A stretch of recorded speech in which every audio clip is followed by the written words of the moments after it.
Oke, halo semuanya. Eh,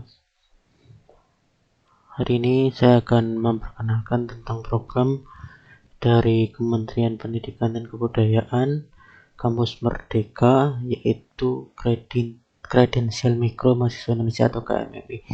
Di mana dalam program ini terdapat sangat banyak course atau pelatihan yang diselenggarakan oleh KMMI sejumlah 7 kali 50, 350 sekitar segitu.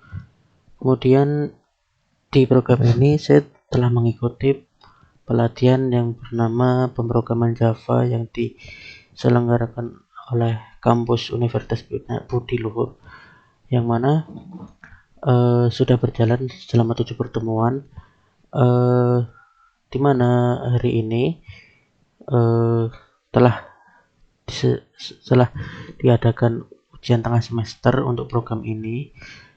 Berikutnya adalah contoh dari soal tengah semester program Kredensial Mikro Mahasiswa Indonesia KMMI kelas program pemrograman Java.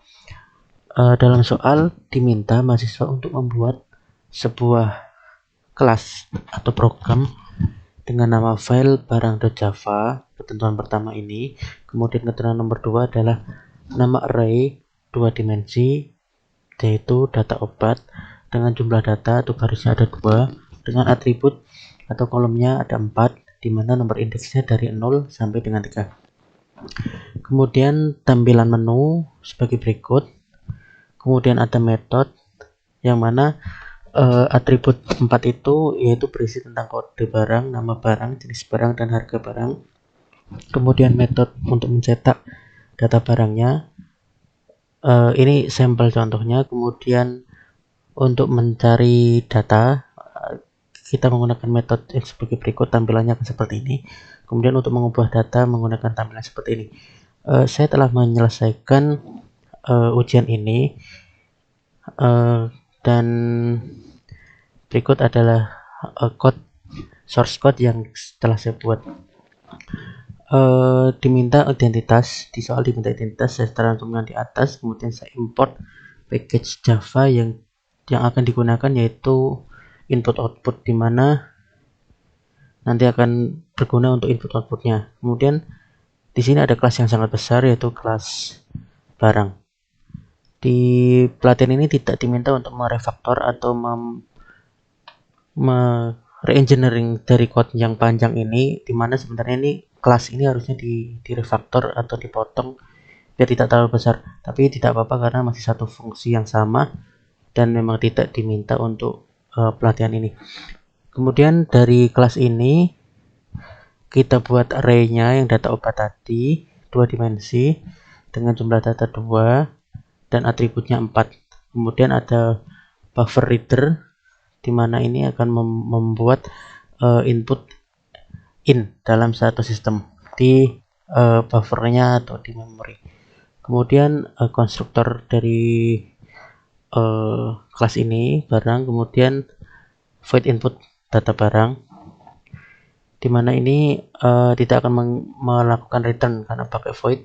Kemudian ini system out, artinya ini system out itu kelas untuk menampilkan. Kemudian di sini tampilan biasa, kemudian pakai try and catch. Try catch ini digunakan untuk error handling. Kemudian pakai for loop untuk menampilkan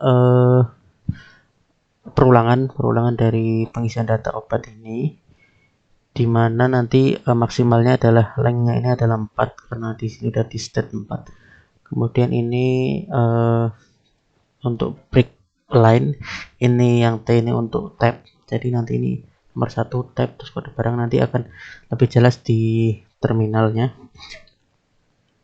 Kemudian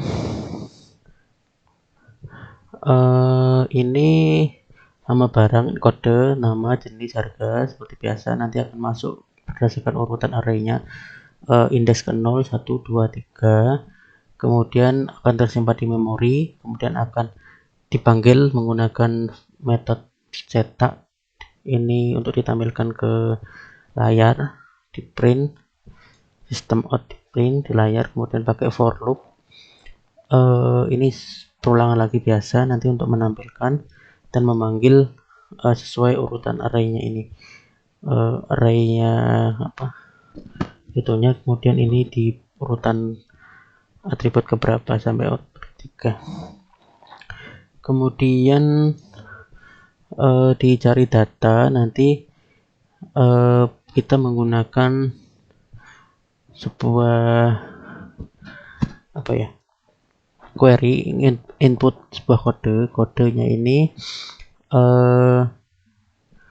akan coba kita lihat di soal mana.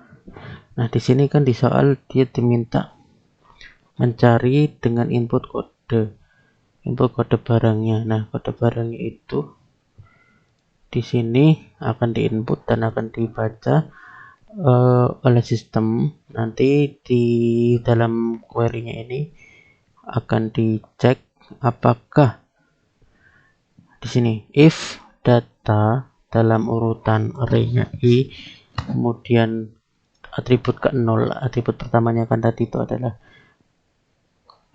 atribut 0 di sini adalah kode sama dengan equal to kode, maka akan menampilkan ini ketemu break, nanti break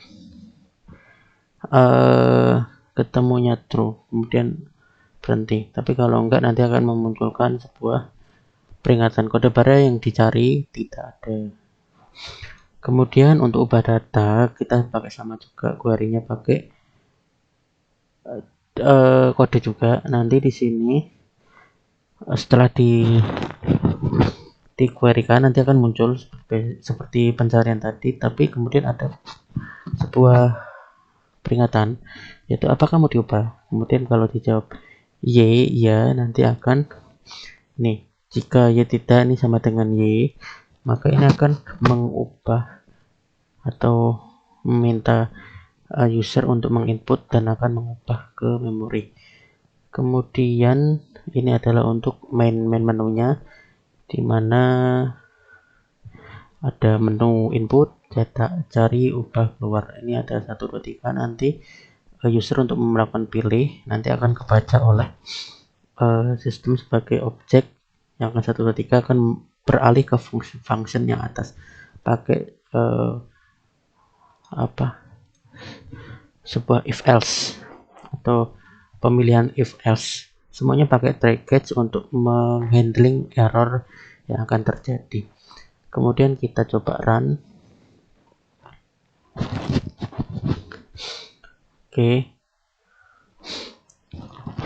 Oke, nah ini keluar hasilnya. Kita coba input 1 kode barang bebas, kemudian nama ABCD, jenis barang obat ABCD, jenis barang obat, kemudian harga 999, barang kedua 789, 10, kemudian barangnya EFGH, jenisnya obat X, harga 1111. Kemudian kita coba cetak,